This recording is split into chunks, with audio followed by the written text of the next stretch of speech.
ایک سوسائٹی جنم لیتی ہے تو سرکار دو عالم صلی اللہ علیہ وسلم صحابہ کی پوری تعبیر کیا کرتے تھے. اور اب آپ اندازہ لگائیں کیونکہ اللہ کے حبیب علیہ الصلوۃ والسلام نے جب اعلان نبوت کیا تو آپ جو دین لے کر آئے تھے یہ دین کیونکہ خاتم الادیان تھا. آپ جو کتاب لے کر آئے تھے یہ خاتم الکتب تھی. آپ کو جو اللہ نے نبوت عطا کی تھی وہ خاتم النبیین ہونے کی حیثیت سے عطا فرمائی تھی. آپ کی ذات کے اوپر اللہ نے دین مکمل کرنا تھا. اس لیے سرکار دو عالم صلی اللہ علیہ وسلم نے صرف دین کو اور قرآن کی تکمیل ہی آپ کے پیش نظر نہ تھی بلکہ اللہ کے حبیب علیہ السلام نے قیامت تک کے لیے اپنی امت کی رہنمائی کرنی تھی.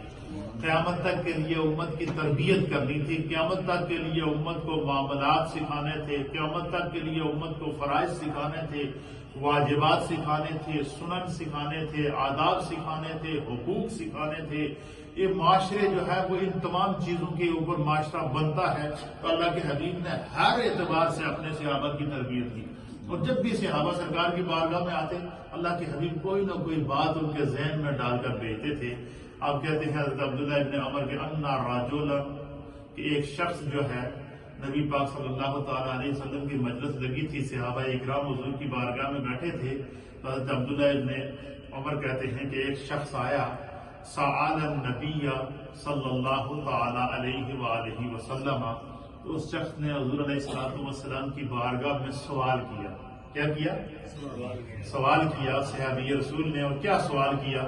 سوال یہ کیا کہ یا رسول اللہ, یا حبیب اللہ, اے اللہ کے حبیب میرے ماں باپ آپ پر قربان ہو جائیں, ای الاسلام خیر. سوال کیا کہ سب سے بہترین عمل اسلام کا کون سا ہے؟ اسلام کا سب سے بہترین عمل کون سا ہے کہ ہم وہ عمل کریں تو اس کے ذریعے اللہ بھی خوش ہو جائے اور اللہ کے حبیب بھی خوش ہو جائے اور ہماری بخشش میں مل جائے. یہ دیکھیں آپ اندازہ لگائیں کتنا پیارا سوال ہے. بظاہر تو یہ دو الفاظ پر مشتمل ہے لیکن کتنا پیارا سوال کیا. اللہ تعالیٰ ان کی قبر پر کروڑوں رحمتیں نازل. 1400 سال سے زائد عرصہ گزر چکا ہے. ائمہ مجتہدین, صحابہ اکرام, تابعین, تبع تابعین, علماء امت ان احادیث کو پڑھاتے جا رہے ہیں, یہ آداب سکھاتے جا رہے ہیں اور قیامت تک تا قیام قیامت سرکار کی یہ باتیں امت کے ذہن میں پیوست ہوتی رہیں گی, ہوتی رہیں گی, ہوتی رہیں گی اور یہی ہماری بخشش کا ذریعہ ہے.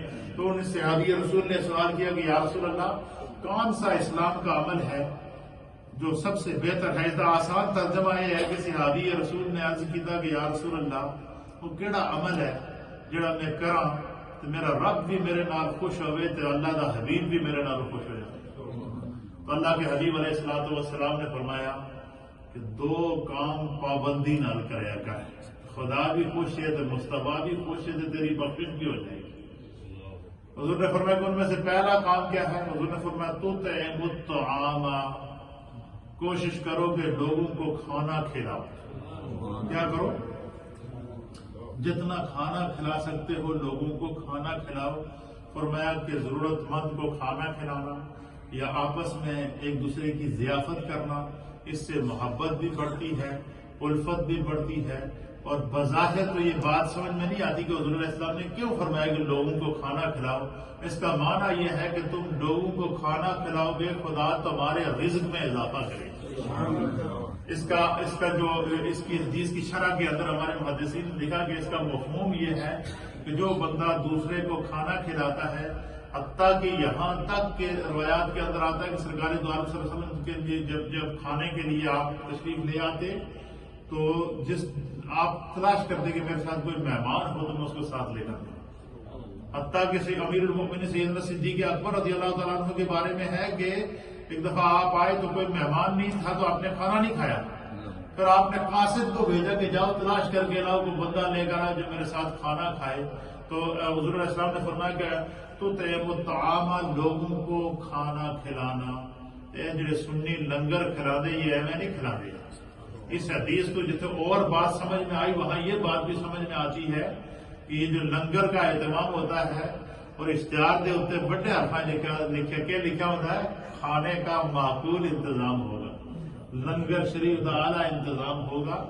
تو یہ کھانا کھلانا اس کا سرکار نے حکم بھی دیا ہے، حضور نے خود بلا کر کھانا کھلایا بھی ہے، حتیٰ کہ یہاں تک روایت کے اندر آتا ہے کہ نبی پاک صلی اللہ علیہ وسلم کی بارگاہ میں لگی تھی اصحاب صفہ، حضور کے پاس بیٹھے تھے صحابہ اکرام جو سرکار کے پاس پڑھتے تھے، تو اس دن سرکار کی بارگاہ میں ایک جو ہے دودھ کا ایک پیالہ لایا گیا، دودھ کا پیالہ لایا گیا، تو حضور علیہ الصلوۃ والسلام نے فرمایا کہ یا بلال، اے بلال ادھر آؤ۔